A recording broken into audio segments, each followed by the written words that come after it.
Hola, maestras y maestros, espero que se encuentren bien de salud. Soy el profesor Hugo Robledo. En esta ocasión les traigo esta mesa de análisis que se llevó a cabo el día de hoy, martes 25 de marzo, en la televisión nacional, en donde se analizó la movilización de la semana pasada de la Coordinadora Nacional de Trabajadores de la Educación, en donde participó Vanessa Romero, un señor que se apellida Bravo Regidor, Leo Zuckerman y también una investigadora de la UAM Xochimilco. Es importante mencionar que la única que dio comentarios, digamos, balanceados fue la investigadora de la UAM Xochimilco.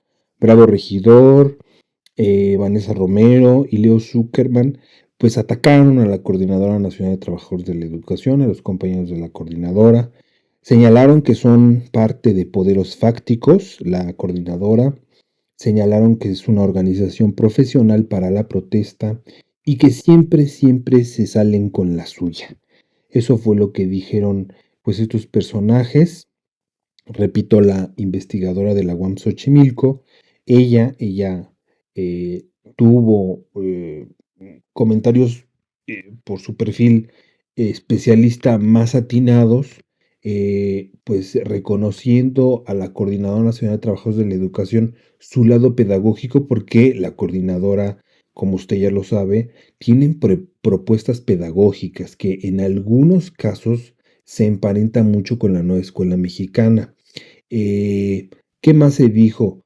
Que la coordinadora quiere más cosas, como si una jubilación justa fuera únicamente para los compañeros de la coordinadora. No cabe duda que la comentocracia, la intelectualidad de televisión está muy, pero muy alejada de los derechos y de las movilizaciones del pueblo trabajador, que en este caso, pues somos las maestras y los maestros. Los maestros y las maestras queremos jubilaciones dignas, queremos una vivienda digna, queremos un salario digno, ¿sí? Es importante mencionar que los pilares fundamentales de una nación es la seguridad y, entre otras cosas, la educación. Y los pilares de la educación, sin lugar a dudas, somos los maestros y las maestras, que en este caso somos muy mal pagados y recibimos jubilaciones raquíticas. Pues sin más, vamos a ver, les presento esta mesa de análisis. Dejen en aquí abajo en los comentarios pues su opinión acerca de este video. Denle like y comparta este video, compañeras y compañeros. Cuídense mucho y vamos a ver este video. Hasta luego. Gracias por la invitación, Leo. Gracias. Empecemos contigo, Vanessa. Pues vaya revés que le dan a la presidenta, la CENTE, que logra que se eche para atrás la ley del ISSSTE, ¿no te parece? Sí, creo que todo este asunto de la coordinadora hace que levantemos una ceja y nos preguntemos cómo es que una presidenta tan poderosa puede terminar siendo acorralada por estos grupos de poder fáctico. Y acá, en donde muchos verán debilidad política de la presidenta, falta de liderazgo, falta de operación política, yo veo algo un poco más general y es la debilidad del poder político ante estos grupos de poder, decía, fáctico, que tienen el chantaje como herramienta y que recordemos cómo ese chantaje ha sido transeccional. Ya lo decías tú, presionaron a Fox y a Calderón por la reforma de pensiones del 2007, atacaron a Peña por su reforma educativa, también tildaron de neoliberal las políticas educativas del presidente no hace mucho, el año pasado, del presidente López Obrador, no hace mucho, el año pasado, todavía Pero sí lograron que se echaran para atrás la reforma de Peña, ¿no?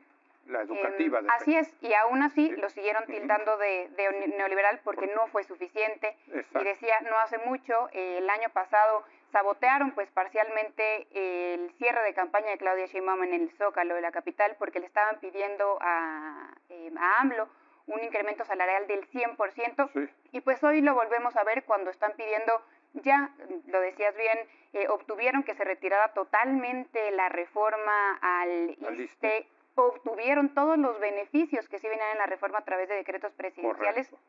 Y van por más. Por cierto, también obtuvieron que se congele la edad de jubilación, 56 mujeres, 58 hombres. Así es, también obtuvieron la condonación de las deudas que tienen por vivienda, correcto, y que se empiece a construir. Entonces lo ganaron todo y aún quieren más. Entonces aquí yo veo que la presidenta está ante un conflicto doble, porque por un lado tiene este grupo tremendamente poderoso que tiene muchas herramientas para presionarla y que la presidenta no puede sino contestar desde la izquierda. Uh-huh. Ahí donde Peña los reprimía, no hace mucho, tenemos el caso de Nochistlán, la presidenta tiene que contestar con dos límites, sus convicciones y la narrativa de la izquierda.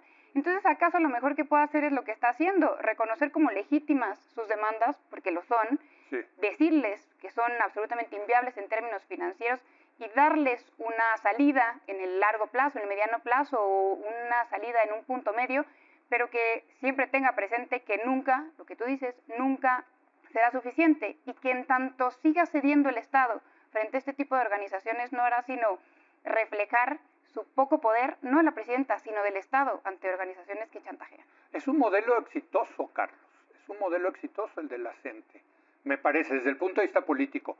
Ahorita con Ana vamos a entrarle al tema educativo porque ausente de esto está la educación, ¿no? Claro. Es increíble. Pues mira, Leo, yo creo que sí, la CENTE, digamos, esta es la manera que ha tenido de hacer política la CENTE siempre. Sí, siempre. O sea, no hay nada, yo no veo nada desde su lado que sea especial respecto a esta manera pues tan ruda, tan fuerte de negociar, de hacer esto que en el argot diplomático se dice como hacer la cubana, ¿no? De que estás negociando, te conceden lo que querías y acto seguido pides más, ¿no? O sea, de redoblar la apuesta. Yo creo que también lo hacen en cierto sentido porque en la medida en que se les concede lo que piden, ellos interpretan eso como una señal de debilidad. Correcto. Como digamos, huelen la sangre, ¿no? Sí. Entonces, pues claro que piden más. Sí. Yo creo que, digamos, con todo lo disruptivo que puede ser y más allá de que estemos o no de acuerdo con sus demandas o incluso de que sean viables o no presupuestalmente, pues yo creo que la protesta es parte consustancial de la democracia. Uh-huh. Y ellos pues sí se han vuelto unos profesionales de la protesta y como decías tú, realmente muy, muy exitosos, ¿no?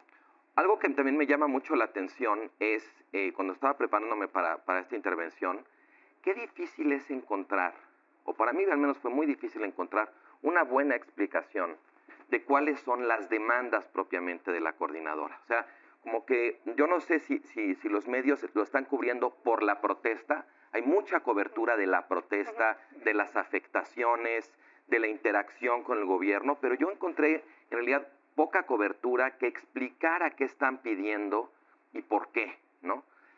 Digamos, sí, vi esto de la edad del retiro, la cuestión de la reforma del ISSSTE. Hay también una cosa muy interesante que es lo que echó para atrás Claudia Sheinbaum, de que Martí Batres, que es el director del ISSSTE, quería introducir un gravamen del casi el 3% sobre las cotizaciones. De más de 30,000 pesos, exacto, si no me equivoco. O sea, era a los altos servidores públicos. No sé cuántos maestros. La cosa es que se decía, bueno, no, pero es que eso solo aplica al personal de confianza y eso se definió en función de un nivel de ingreso. Sí. Y pues resulta que hay personas que no son propiamente personal de confianza que ganan más, ¿no? De ese tope. Okay. Pero bueno, el punto es que ahí, digamos, me pareció muy interesante porque me parece muy torpe querer hacer, o sea, que hay una pobreza, digamos, de técnica legislativa, ¿no?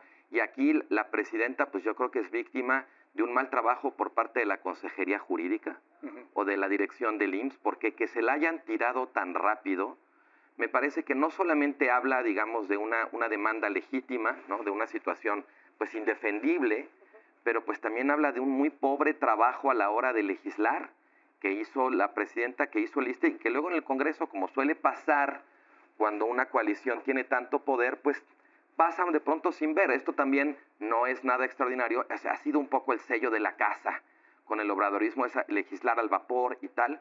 Y me parece también importante aquí decir que yo creo que la presidenta aquí está teniendo de alguna manera que pagar platos rotos que no son de ella. Por un lado, esto, esa parte de la demanda del gravamen que echó para atrás, ese es un problema de gestión interna dentro del gabinete, dentro de su equipo, de su coalición. Y hay otra demanda de la coordinadora que tiene que ver con lo que decías, de dejar de cotizar para su retiro vía la Afore y volver al sistema anterior, que entiendo que era una propuesta que López Obrador les había aceptado. Y los estuvo de alguna manera postergando, haciéndose guaje, y ahora le están queriendo cobrar a Claudia Sheinbaum una concesión que se suponía que con la que López Obrador se había comprometido y no les cumplió. Bueno, ahora dice Carlos que te cuesta trabajo ver lo de sus demandas. Yo creo que sus demandas es siempre ganar más y más y más prebendas. Por cierto, en ese sentido, como cualquier sindicato, hay que decirlo, ¿no? O sea, los sindicatos están para defender a sus los agremiados, derechos de los trabajadores y conseguir cada vez más. Pero creo que sí hay un tema de convicciones en el caso de la CENTE, en el sentido de que si uno revisa sus documentos, yo me he dado a la tarea de eso, los que están en internet, si es una organización marxista-leninista, si es una organización que quiere la revolución, que quiere digamos, un régimen socialista, no sé si comunista, pero por lo menos socialista en México. O sea, si hay una parte muy ideológica, muy radical de izquierda por parte de la CENTE. Y por cierto, otra vez aquí lo tengo que decir, se vale, pues, cada quien sus convicciones, ¿no? Pero a la vez de que hay intereses, hay, me parece, también convicciones ideológicas muy radicales de izquierda, en el caso de la CENTE. Y Ana, ausente de esto, bueno, no, porque ellos están a favor de cierto modelo educativo, te lo pregunto, ¿no? Así es. Y piden también más recursos para el sistema educativo, ¿no? Claro, claro, porque eso los va a beneficiar a ellos, ¿no? Pero justo quisiera centrarme en algo que comentó Vanessa. Decía, hay una doble complejidad en la relación de la coordinadora con el actual gobierno, pero yo le sumaría una tercera dimensión, es decir, el papel de la coordinadora es un papel singular porque es al mismo tiempo tres cosas. Podemos entenderle como es una disidencia magisterial, correcto, lo es, tiene una tradición de disidencia, y en esa disidencia podemos encontrar elementos comunes con Morena, que también surge de una disidencia. Entonces, por un lado, es la disidencia magisterial, pero por otro lado es un movimiento pedagógico, hay que reconocerlo. Y por otro lado, también es un actor político territorial importante en muchas entidades del país. Cuando dices movimiento pedagógico, ¿a qué te refieres? Allá voy, justo allá voy. Hay toda una propuesta en donde podemos encontrar similitudes con la propuesta educativa de la nueva escuela mexicana. Sin embargo, parte de la fractura de las relaciones, identifico que estas coincidencias se quedan en el plano discursivo, es decir, hay elementos que la coordinadora, como bien dices, ha históricamente señalado, en una perspectiva educativa, por ejemplo, comunitaria, intercultural, una perspectiva que permita estrategias diferenciadas para poblaciones en condiciones distintas a las urbanas, o a las homogéneas en el contexto urbano. Y en ese sentido la coordinadora ha empujado por eso, ha empujado por un modelo mucho más horizontal, que en la narrativa y en el plano discursivo parecía coincidente con la nueva escuela mexicana. Correcto. Sin embargo, esto se deshizo rápidamente, se quedó en el plano discursivo. Se diluyó, diría. Se diluyó porque estaba en el plano discursivo. Es decir, está la propuesta de una nueva escuela mexicana que tiene estos elementos y esta jerga y esta terminología que abona en un sentido hacia la propuesta histórica que tenía la coordinadora. Pero al momento de aterrizar, al momento de bajar a las escuelas, estos elementos se desdibujan claramente. Es decir, ¿y por eso las caracterizaron como neoliberales? Creo que la principal crítica es que la construcción de la reforma, de la actual reforma, la coordinadora señala que se construye de manera vertical, de manera muy centralista, como las anteriores reformas. Entonces, por eso digo que las coincidencias se quedaron en el plano discursivo. Cuando se mueve, la coordinadora dice, a ver, otra vez, esto se gestó en el centro, sin la participación de las bases magisteriales, sin la participación de otras perspectivas que ya existen, que tienen sus bases en la interculturalidad, en otros modelos educativos que se han propuesto como modelos que funcionan, y cuando digo que funcionan quiere decir que despiertan el interés del aprendizaje de las comunidades. Entonces, me parece que en el movimiento pedagógico, efectivamente la coordinadora tiene ciertas líneas que ha impulsado y que señala no ver, y que señala que el plano discursivo se ha quedado ahí y no ha profundizado una transformación en el sistema educativo que incluya a las bases magisteriales y que incluya diferentes perspectivas que impulsen las oportunidades de aprender de las infancias y de las juventudes. Obviamente se contradice con, obviamente, el derecho a la protesta social tan legítima como señalan Vanessa y Carlos, pero que también irrumpe en el derecho educativo de las infancias y las juventudes. A veces esa es una contradicción de la que nos señalamos, pero efectivamente tenemos que traer a la discusión el modelo pedagógico, el movimiento pedagógico que se propone y cómo, bien lo señalaba Carlos, sabemos de la protesta, muy bien, pero hablemos de la participación de la coordinadora en el debate educativo, o sea, llevémoslo al terreno de las oportunidades y el derecho de las infancias y las juventudes para aprender, y ahí tendremos otras cosas también que señalar. Interesante, entonces sí hay un interés educativo, digamos, en todo esto, ¿no? Pues tenemos que empujarlo, sí. Exacto, o sea, hay que, más allá de las prebendas, más allá de la movilización, más allá, que son muy exitosos, está el tema de una visión educativa, ¿no? Que yo creo que podemos llamar de izquierda o comunitaria, o ¿cómo la llamarías tú? Horizontal la has llamado, más que atienda a las comunidades, no sé, no sé si ponerle una etiqueta. Heterodoxa. No sé. Así como... No, digo, la especialista en educación es tú, ¿no? Bueno, en realidad es desafiante porque si ponemos algún adjetivo, inmediatamente vienen ideas que se han construido alrededor de esos adjetivos. Pero, por un lado, la nueva escuela mexicana la propone justo en un esquema más horizontal, sin embargo, su construcción permanece vertical y muy centralista. Sí, la hizo Marx Arriaga. Muy centralista. Y además hay elementos, por ejemplo, curriculares que dejan de lado o dejan muy desdibujado la interculturalidad que tanto promueven. Hay elementos que son buenas pistas, pero que se plantean como punto de salida y no de llegada. Hay elementos de la evaluación, hay elementos contradictorios acerca de una educación intercultural, mucho más horizontal. La evaluación sigue sostenida de una manera mucho más rígida. Entonces, en ese sentido, la narrativa viene por un lado y las pistas que tenemos en el ejercicio educativo es otro. La coordinadora entonces tiene un punto cuando señala que esa transformación no ha llegado al sistema educativo y sigue totalmente centralizada. Me parece muy interesante esto porque eso nos abre lo que yo siempre me he quejado de, llevamos 15 años aquí en La Hora de Opinar, y siempre acabamos hablando del sindicato, las prebendas, la coordinadora, de la parte política, y poco hablamos de la parte educativa, ¿no? Y creo que en el fondo el problema es que los mexicanos no nos hemos puesto de acuerdo de qué tipo de educación queremos darle a nuestros hijos. Y hay muchas voces ahí, y a veces dominan unas, a veces dominan otras, y damos unos bandazos espantosos, Vanessa. Es verdad. Creo que el sexenio pasado lo que sí logramos es una reforma educativa que nos puso de acuerdo en esta nueva escuela mexicana. Lo que faltaría es la implementación, también creo muy que va... Muy criticada también. Muy criticada, muy polémica, también creo que lo que falta es eso, aterrizarla.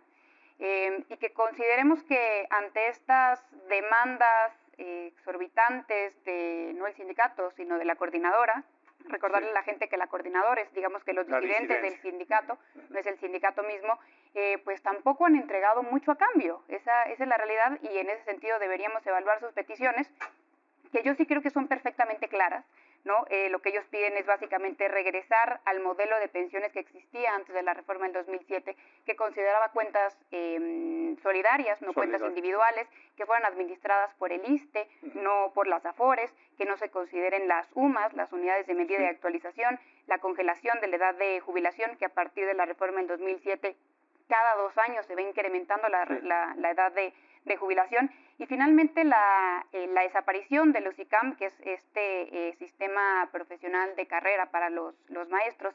Pero quiero adicionar una cosa, un tema adicional, y es cómo parece que todo, casi todo, cuando le otorgas poder comienza a corromperse. Y la historia de la coordinadora lo confirma. Recordemos cómo la coordinadora nace con una petición profundamente legítima, independientemente de sus formaciones ideológicas, y era la separación del Sindicato Nacional de Trabajadores del Estado, del poder político, y que podemos recordar uno de sus mayores... del PRI.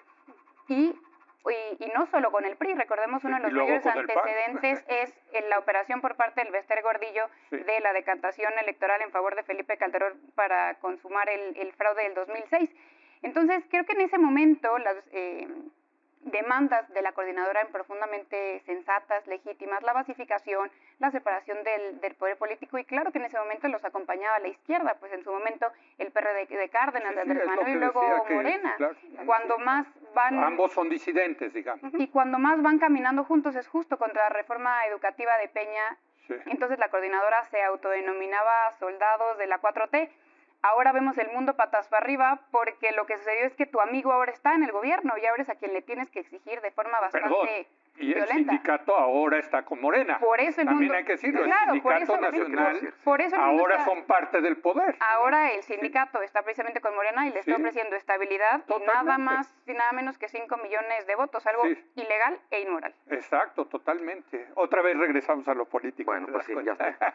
Mira, yo no quería decir, y a lo mejor lo expresé mal, que las demandas no fueran claras. Lo que quise decir fue que es difícil de pronto en la cobertura mediática que se ha hecho de este episodio sacar en claro cuáles son las demandas. Yo creo que la cobertura se ha concentrado más en la protesta que en la demanda. Bueno, a eso me quería referir. Pues sí, pero a veces para entender mejor, o sea, cubrir solo la protesta es casi generar una cobertura muy propicia para estar en desacuerdo por las afectaciones que genera la protesta, ¿no? O sea, yo creo que ahí hay, digamos, un área de oportunidad para la cobertura mediática de esto.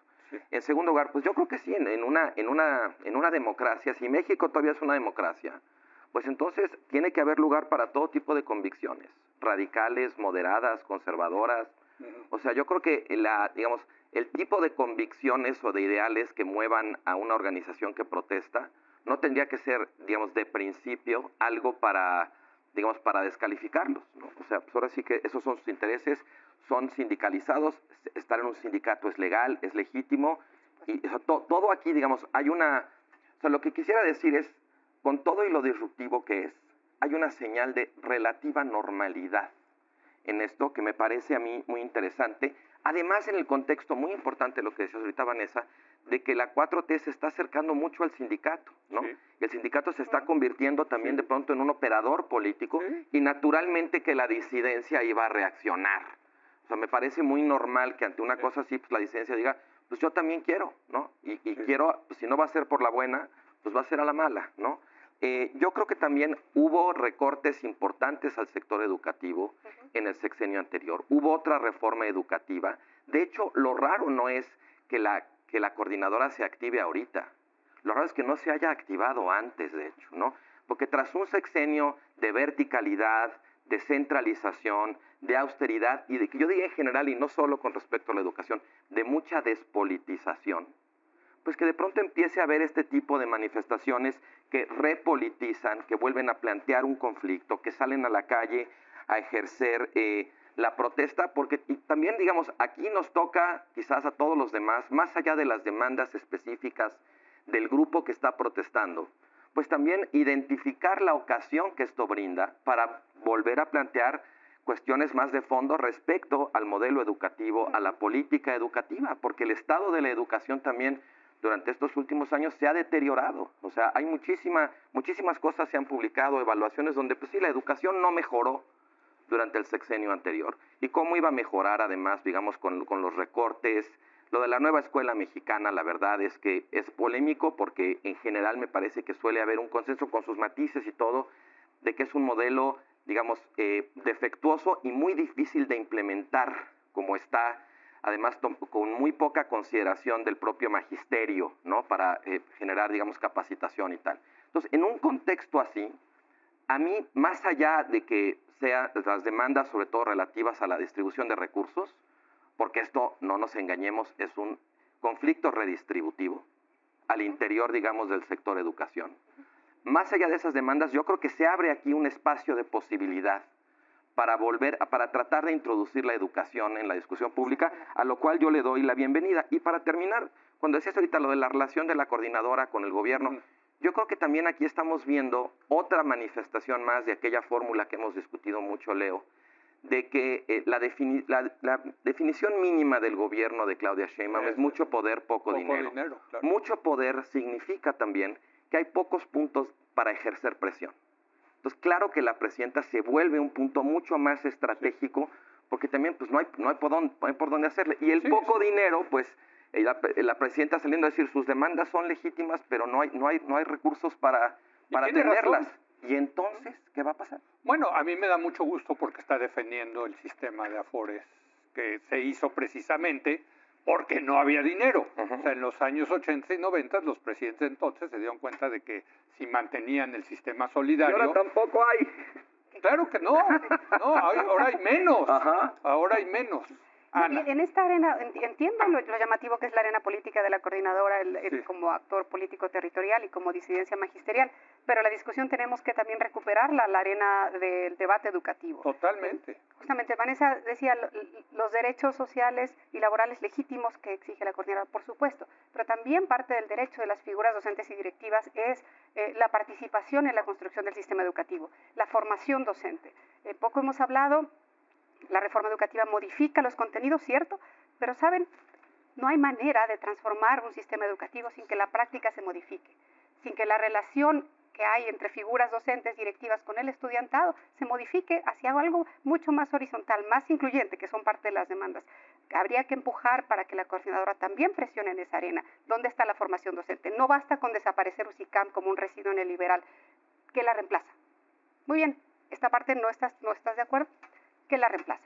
¿Qué reemplaza los mecanismos para saber algo del sistema educativo? ¿Ya no está Mejor Edu? Muy bien. ¿Qué la reemplaza?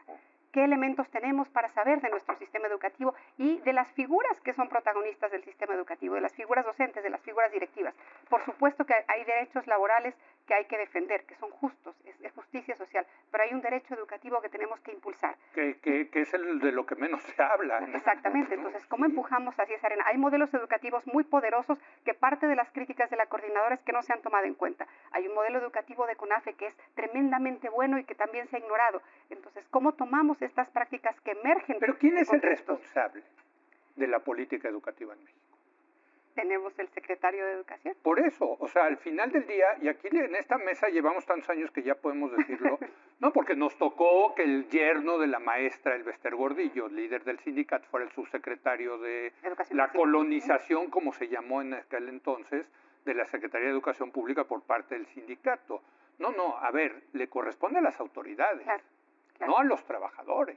O sea, el dueño, digamos, del balón, el responsable del balón, son las autoridades. Pero si no les da, lo que está diciendo Ana es que si no le da juego, digamos, a los responsables de la implementación, pues también está más difícil. Pero ¿hasta dónde les abres la puerta? Me parece que es una puerta que ni siquiera se ha tocado ahora. La lucha se ha generado en las arenas de la acción político-territorial y de la disidencia en una presión política en esa arena, pero poco creo que lo que podemos hacer es empujar a que el debate incluya también una narrativa del debate educativo, ¿saben? Ahí tenemos que empujar y ahí tenemos que empezar a esta correlación de, muy bien, también los derechos laborales implican formación docente, implica saber algo del sistema y cómo las mesas de negociación se empujan no solo en la parte de gobernación, sino en la parte de la Secretaría de Educación Pública, en este diálogo entre las tensiones y los límites que han ocurrido en la arena, pero que también empecemos a empujar en la dirección del debate educativo. Totalmente. Por cierto, ausente de esto ha estado el secretario de Educación Pública, ¿no? Pero tendría que tener un papel mucho más protagónico aquí. Que te dice mucho al respecto. Una última ronda, y si quisiera aprovecharla, Vanessa, Carlos, Ana. El reto, se abre un nuevo frente para... De por sí tiene muchísimos problemas la presidenta. Ahora se abre un nuevo frente desde la izquierda, desde la CENTE. En fin, no está fácil para la presidenta, ¿no? La diferencia es que este frente yo creo que ya estaba relativamente previsto porque ya lo había sufrido hacia el final del sexenio Andrés Manuel López Obrador. Parece que no lo previeron. Pues difiero y también difiero de las visiones generales que dicen que eso es un problema de operación política, porque sí hubo una mesa de transición inclusive entre el presidente López Obrador, la presidenta y la gente de la coordinadora, en donde habían planteado ciertos asuntos. Yo creo más bien que con la coordinadora es difícil operar bien cuando siempre quieren más y más y más. También reconozco que acaso fue no la mejor idea poner a Mario Delgado como secretario de Educación cuando ya se había confrontado con la coordinadora, porque ni más ni menos que apoyó la reforma educativa de Peña. Entonces, más que un problema de operación, repito, creo que es un tema de las características esenciales de la coordinadora, sus liderazgos que tienen que decidir por consenso, liderazgos muy corruptos, que no es sencillo comprender cuál de las secciones está operando. Y rápidamente, para finalizar, yo no creo que la presidenta esté defendiendo las AFORES, más bien está defendiendo un esquema que se gestó hacia el final del sexenio pasado, en donde coexisten las cuentas individuales con las cuentas solidarias para que puedan existir estas llamadas. Pero a ver, todo ese cambio se dio porque hicieron el cálculo actuarial y no alcanzaba el dinero. Y si regresamos a ese sistema, lo que va a ocurrir es muy fácil, va a quebrar el Estado mexicano. Y lo que se defiende ahora es un sistema híbrido. Pues no, algo solidario con las pensiones de bienestar. Sí, está perfecto. ¿Con qué dinero? Pues si de por sí no hay dinero. Hasta donde, sí, creo que hasta donde se puede pagar es lo que está dispuesta a dar la presidenta. Por eso le está diciendo no se puede más a la coordinadora. Yo creo que la presidenta efectivamente no es que le encanten las afores, pero sabe que tiene un problema de finanzas públicas que tiene ella que proteger, ¿no? La hacienda pública. Yo creo que ella está siendo, digamos, conservadora por default. ¿Sí? Es lo que hay y es para lo que alcanza. Sí. Yo creo, por ejemplo, nada más para decir algo sobre la política educativa y no concentrarnos todo en lo de la política. Para mí uno de los problemas que tiene el modelo de la nueva escuela mexicana es que avanza exactamente en sentido contrario, como a lo que me parece que son, y corrígeme si me equivoco, las tendencias, digamos, contemporáneas de tratar de empujar en la educación, digamos, formación en ciencias, en tecnología, en ingeniería, en matemáticas, por la manera en que se está moviendo, digamos, la economía, el mundo, ¿no? Y la nueva escuela mexicana va en sentido exactamente contrario a todo eso, ¿no? O sea, las evaluaciones que he leído de pedagogos, de gente que se dedica a esto, dicen, no, las matemáticas bajaron, ¿no? Toda la parte de ciencia bajó. Entonces, sí, a mí eso me parece muy problemático. Y bueno, ni modo, hay que cerrar con la parte política. Tú decías, a la presidenta esto le abre un nuevo frente. Yo esto lo vería como parte de un proceso más amplio, Leo, de lo que yo llamaría el estrechamiento de los espacios para la gestión del conflicto. O sea, en esta nueva hegemonía, los espacios tradicionalmente diseñados, digamos, para procesar las diferencias, para digerir los desacuerdos, desde los tribunales, el parlamento, la sociedad civil organizada, las elecciones, las oposiciones, la prensa, las instituciones autónomas, ¿no? Toda esa, digamos, complejidad democrática, toda esa diversidad ahí que se tiene, el lío que implica, ¿no? Todo eso de alguna manera ha sido capturado, desactivado, desaparecido, ¿no? Y pues, México sigue siendo una sociedad muy diversa y muy plural. Y el conflicto es como el agua. Si tú le cierras, digamos, se va por otro lado. Se va por otro lado. Y lo que estoy viendo yo aquí, lo que empiezo a ver, y esto me parece parte de ello, es que el conflicto se está desplazando básicamente hacia dos lugares. Hacia afuera, hacia la calle, y hacia adentro, al interior de la propia coalición. Y ahí, digamos, veo muchas señales de eso. Yo creo que, de alguna manera, pues esto sí representa, digamos, el costo de la hegemonía, porque cuando tienes el poder más distribuido y cuando tienes de alguna manera estos espacios abiertos, pues la negociación se vuelve quizás no más fácil, pero sí un poco más predecible, más estable, más pacífica, aunque hay actores, me podrás decir, y tendrás toda la razón, que hay actores como la coordinadora, que cuando había esos espacios negociaban igual, pero aquí se siente diferente, y creo que tiene que ver, digamos, con la clausura o el estrechamiento de esos espacios, y yo vería que si la coordinadora tuvo éxito en que la presidenta echara para atrás una iniciativa, desde el punto de vista de las organizaciones sociales y de la protesta en la calle, eso va a tener lo que se llama un efecto llamada. Sí. Ya te echaste para atrás una vez, pues seguro te puedes echar una segunda, ¿no? Sí. Una última conclusión, Ana, es un reto enorme para la presidenta, que de por sí tiene el plato lleno de problemas, ¿no? Y el reto es que se trata no solo de conciliar intereses sindicales, ¿sabes? Se trata de construir colectivamente un proyecto educativo del país hacia allá, en donde la escuela sea un espacio para el desarrollo del juicio propio, justamente de la autonomía emocional, de la emancipación intelectual, y donde todo eso sea posible para el estudiantado, pero también para las figuras docentes y directivas, que han quedado también en un papel muy de lado en esta lucha. Entonces, ¿cómo recuperamos ese escenario más allá de los conflictos sindicales? Así es. Pues Ana, te agradecemos mucho que hayas venido. Muchas gracias a ustedes. La verdad es que aquí le hemos tratado de dar al tema educativo, ¿no? En este programa. Ya son muchos años y no acabamos de resolver nada. Seguimos ni nosotros ni el país. No, bueno. En fin, gracias Ana y gracias a Carlos y a Vanessa. Muchas gracias. Hacemos